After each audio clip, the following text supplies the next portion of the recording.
शीतला माता बसोड़ा की कथा।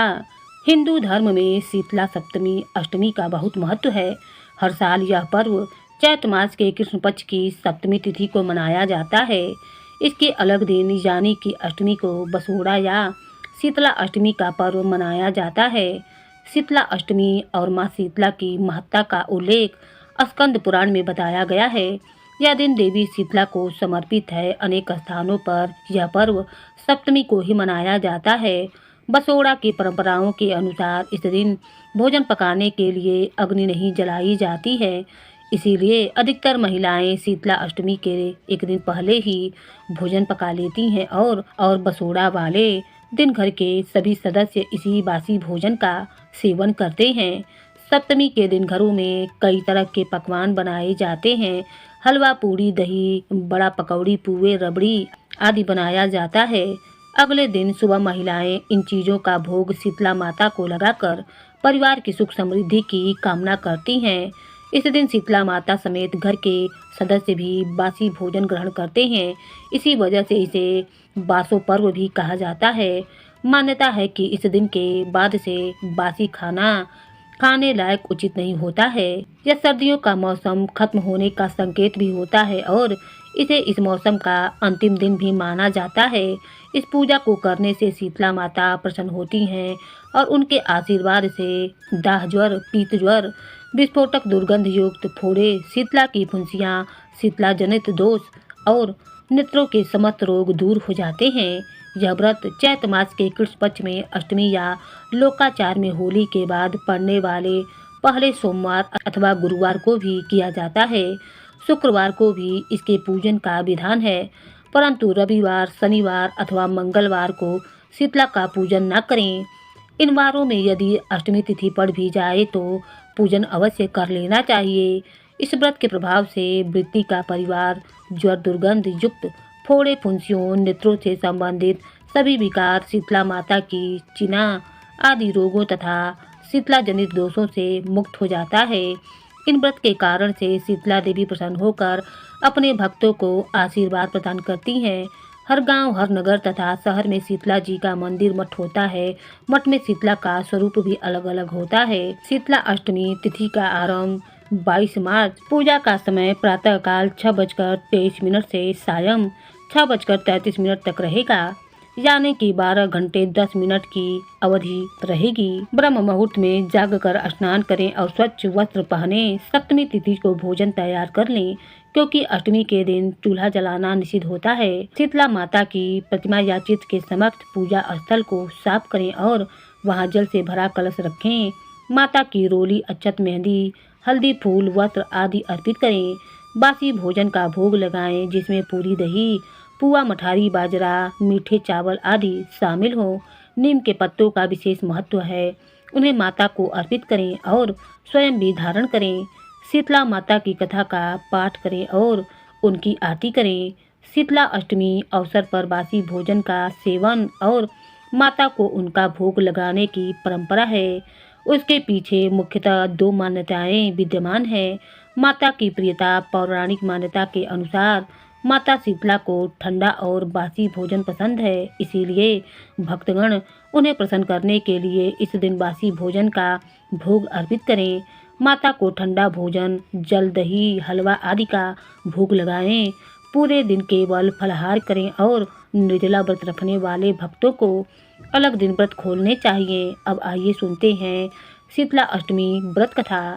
शीतल छवि वाली, हाथों में झाड़ू तथा कलश धारण किए हुए गधे पर विराजमान भगवती शीतला माता की कथा इतनी अद्भुत है कि इसे सुनने मात्र से भक्तों का कल्याण हो जाता है। आइए शुरू करते हैं शीतला माता की कथा। एक बार प्रेम से बोलिए शीतला माता की जय। एक बार की बात है, शीतला माता ने सोचा कि चलो आज धरती का भ्रमण करूं और देखूं वहां कौन मेरी पूजा करता है। यही सोचकर शीतला माता राजस्थान के एक गांव डुंगरी में आई और उन्होंने देखा कि उस गांव में उनका कोई भी मंदिर नहीं है और ना ही कोई उनकी पूजा करता है। यही सब सोचते हुए माता शीतला गांव की गलियों में घूम रही थीं। तभी एक घर के ऊपर से किसी ने चावल का खौलता हुआ पानी नीचे फेंका। वह गर्म पानी सीधा शीतला माता के ऊपर जा गिरा।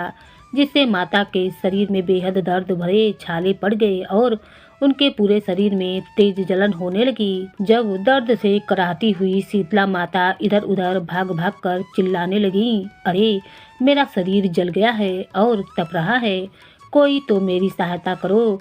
लेकिन उस गांव में किसी ने भी शीतला माता की सहायता न की। वहीं एक कुम्हार अपने घर के बाहर बैठी हुई थी।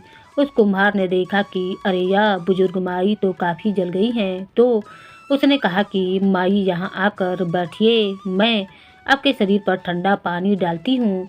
ऐसा कहते हुए कुम्हारिन ने बुजुर्ग माई पर ठंडा पानी डाला और बोली, हे माई, मेरे घर में रबड़ी रखी हुई है और थोड़ा दही भी है, आप खा लें, इससे आपको राहत मिलेगी।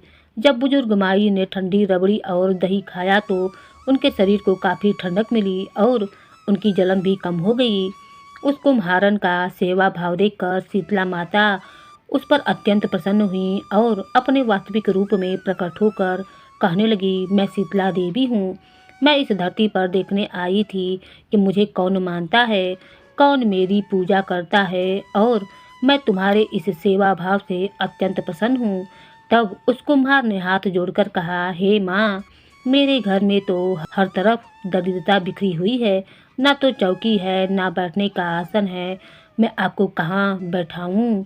यह सुनकर शीतला माता उस कुम्हार के घर के बाहर गधे पर बैठ गईं और माँ ने एक हाथ में झाड़ू, दूसरे हाथ में डलिया लेकर उस कुम्हार के घर की संपूर्ण दरिद्रता को झाड़ू लगाकर डलिया में भरकर फेंक दिया। फिर शीतला माता ने उस कुम्हार से कहा, मैं तेरी सच्ची भक्ति से अत्यंत प्रसन्न हूँ, मांगो तुम्हें क्या वरदान चाहिए।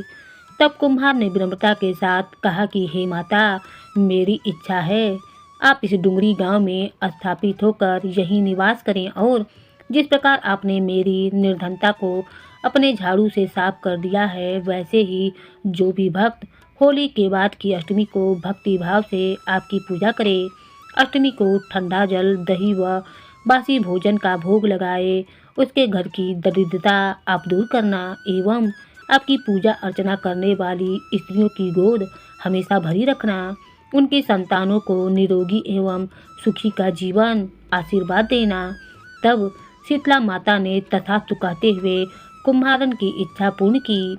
मान्यताओं के अनुसार उसी दिन से डुंगरी गांव में शीतला माता सदा के लिए विराजमान हो गईं और इसके बाद से वह गांव सील की डुंगरी नाम से ही जाना जाने लगा। तो भक्तों, यह थी शीतला माता की कथा। आप शीतला माँ की पूजा के समय इस कथा को अवश्य सुने। आपके समस्त कष्टों, रोगों एवं निर्धनता रूपी असुर का संहार करके माँ शीतला आपका कल्याण करेंगी। इसी विश्वास के साथ आइए साथ मिलकर बोलते हैं जय शीतला माता की। अब आइए सुनते हैं शीतला माता की दूसरी कथा। एक बार एक राजा के इकलौते पुत्र को शीतला चेचक निकली। उसी के राज्य में एक काछी पुत्र को भी शीतला निकली हुई थी। काछी परिवार बहुत ही गरीब था, परंतु भगवती का उपासक था। वह धार्मिक दृष्टि से जरूरी समझे जाने वाले सभी नियमों को बीमारी के दौरान भी भलीभांति निभाता रहा। घर में साफ सफाई का विशेष ख्याल रखा जाता था। नियम से भगवती की पूजा होती थी। नमक खाने पर पाबंदी थी। सब्जी में ना तो छौंक लगाता था और ना कोई वस्तु नीत ली जाती थी। गर्म वस्तु ना वह स्वयं खाता था, न शीतला वाले लड़के को देता था। ऐसा करने से उसका पुत्र शीघ्र ही ठीक हो गया। उधर जब से राजा के लड़के को भी प्रकोप हुआ था, तब से उसने भगवती के मंडप में सतचंडी का पाठ शुरू करवा रखा था। रोज हवन व बलिदान होते थे। राजा पुरोहित भी सदा भगवती के पूजन में निमग्न रहते थे। राजमहल में रोज कढ़ाई चढ़ती, विविध प्रकार के गर्म स्वादिष्ट भोजन बनते, सब्जी के साथ कई प्रकार के मांस भी पकते थे। इसका परिणाम यह हुआ कि उस लजीज भोजन की गंध से राजकुमार का मन मचल उठता। वह भोजन के लिए जिद करता, एक तो राजपुत्र और दूसरे इकलौता। इस कारण उसकी अनुचित जिद भी पूरी कर दी जाती थी। इस पर शीतला माता का कोप घटने के बजाय बढ़ने लगा। शीतला माता के साथ साथ उसे बड़े बड़े फोड़े भी निकलने लगे, जिसमें खुजली व जलन अधिक होती थी। शीतला की शांति के लिए राजा जितने भी उपाय करता, शीतला का प्रकोप उतना ही बढ़ता जाता, क्योंकि अज्ञानतावश राजा के यहाँ पर सभी कार्य उल्टे हो रहे थे, जिससे राजा और अधिक परेशान हो उठा। उसकी समझ में नहीं आ रहा था कि इतना सब होने के बाद भी शीतला का प्रकोप शांत क्यों नहीं हो रहा है।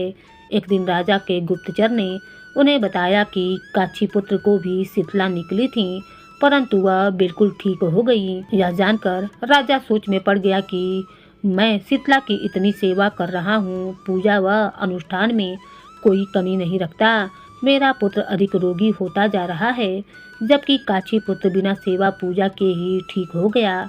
इसी सोच में उसे नींद ना आई। कुछ देर के बाद नींद आई तो श्वेत वस्त्र धारण भगवती ने उसे स्वप्न में दर्शन देकर कहा, हे राजन, मैं तुम्हारी सेवा और अर्चना से प्रसन्न हूँ, इसीलिए आज भी तुम्हारा पुत्र जीवित है। इसके ठीक न होने का कारण यह है कि तुमने शीतला के समय पालन करने योग्य नियमों का उल्लंघन किया। तुम्हें ऐसी हालत में नमक का प्रयोग बंद करना चाहिए। नमक के रोगी के फोड़े में खुजली होती है। घर की सब्जियों में छौंका नहीं लगाना चाहिए, क्योंकि इसकी गंध से रोगी का मन उन वस्तुओं को खाने के लिए ललचाता है। रोगी का किसी पास आना जाना मना है, क्योंकि यह रोग औरों को भी होने का भय रहता है। इन नियमों का पालन कर तेरा पुत्र अवश्य ही ठीक हो जाएगा। विधि समझाकर देवी अंतर्ध्यान हो गईं। प्रातः से ही राजा ने देवी की आज्ञा अनुसार सभी कार्यों की व्यवस्था कर दी। इससे राजकुमार की सेहत पर अनुकूल प्रभाव पड़ा और वह शीघ्र ही ठीक हो गया। इसी दिन भगवान श्री कृष्ण और माता देवकी का विधिवत पूजन करके मध्यकाल में सात्विक पदार्थ का भोजन लगाना चाहिए। ऐसा करने से पुण्य ही नहीं मिलता, बल्कि समस्त दुखों का भी निवारण होता है। अब आइए सुनते हैं शीतला अष्टमी पर शीतला माता की पौराणिक कथा। एक गांव में ब्राह्मण दंपति रहा करते थे। दंपति के 2 बेटे और 2 बहुएं थीं। दोनों बहुओं को लंबे समय के बाद बेटे हुए थे। शीतला अष्टमी, जहां अष्टमी को पर्व मनाया जाता है, वे इसे अष्टमी पर्व का पर्व आया। घर में पर्व के अनुसार ठंडा भोजन तैयार किया। दोनों बहुओं के मन में विचार आया कि यदि हम ठंडा भोजन लेंगी तो बीमार हो जाएंगी। बेटे भी अभी छोटे हैं। इस कुविचार के कारण दोनों बहुएं ने तो पशुओं के दाने तैयार करके बर्तन में गुपचुप 2 बाटी तैयार कर ली। सास बहू शीतला की पूजा करके आई। शीतला माता की कथा सुनी। बाद में सास तो शीतला माता के भजन करने के लिए बैठ गई। दोनों बहुएं बच्चे रोने का बहाना बनाकर घर आईं। दाने के बर्तन से गर्मा गर्म रोटला निकाले, चूरमा किया और पेट भर कर खा लिया। सास ने घर आने पर बहू से भोजन करने के लिए कहा। बहू में ठंडा भोजन करने का दिखावा करके घर काम में लग गईं। सास ने कहा, बच्चे कब से सोए हुए हैं, उन्हें जगाकर भोजन करा लो। बहुएं जैसे ही अपने अपने बेटे को जगाने गई तो उन्होंने उन्हें मृत पाया।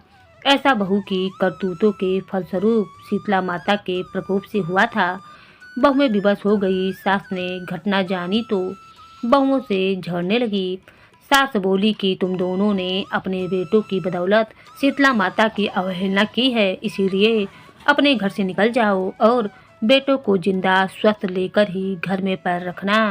अपने मृत बेटों को लेकर कटोरे में सुलाकर दोनों बहुएं घर से निकल पड़ी। जाते जाते रास्ते में एक जीर्ण वृक्ष आया।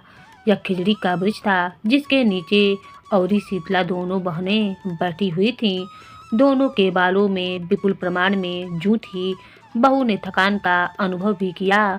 दोनों बहुएं औरी और शीतला के पास आकर बैठ गईं। उन दोनों ने शीतला औरी के बालों से खूब सारी जुएं निकाली। जुओं का नाश होने से औरी और शीतला ने अपने मस्तक में शीतलता का अनुभव किया और कहा, तुम दोनों ने हमारे मस्तक को शीतल ठंडा किया है, वैसे ही तुम्हें पेट की शांति मिले। दोनों बहुएं एक साथ बोली कि पेट का दिया हुआ ही लेकर हम मारी मारी भटकती हैं, परंतु शीतला माता के दर्शन हुए ही नहीं। शीतला माता ने कहा कि तुम दोनों पापनी हो, दुष्ट हो, दुराचारी नहीं हो, तुम्हारा तो मुंह देखने लायक भी नहीं है।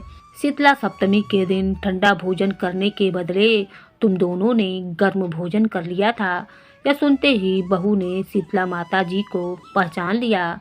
देवरानी जेठानी ने दोनों माताओं का वंदन किया, गिड़गिड़ाते हुए कहा कि हम तो भोली भाली हैं माँ, अनजाने में गर्म खाना खा लिया था। आपके प्रभाव को हम जानती नहीं थी। आप हम दोनों को क्षमा करें। पुनः ऐसा दुष्कर्म हम ऐसा नहीं करेंगे। शीतला माता ने मृतक बालकों को जीवित कर दिया। बहुएं तब बच्चों के साथ लेकर आनंद से पुनः गांव लौट आईं। गांव के लोगों ने जाना कि दोनों बहुओं को शीतला माता के साक्षात दर्शन हुए थे। दोनों का धूमधाम से स्वागत करके गांव प्रवेश करवाया गया। बहू ने कहा, हम गांव में शीतला माता के मंदिर का निर्माण करवाएंगे। चैत महीने में शीतला सप्तमी के दिन मात्र ठंडा खाना ही खाएंगे। शीतला माता ने बहू पर जैसी अपनी दृष्टि की वैसी कृपा सब पर करना है। शीतला माता सदा हमें शांति देना। तो यह थी माता शीतला की कथा। एक बार प्रेम से बोलिए शीतला माता की जय।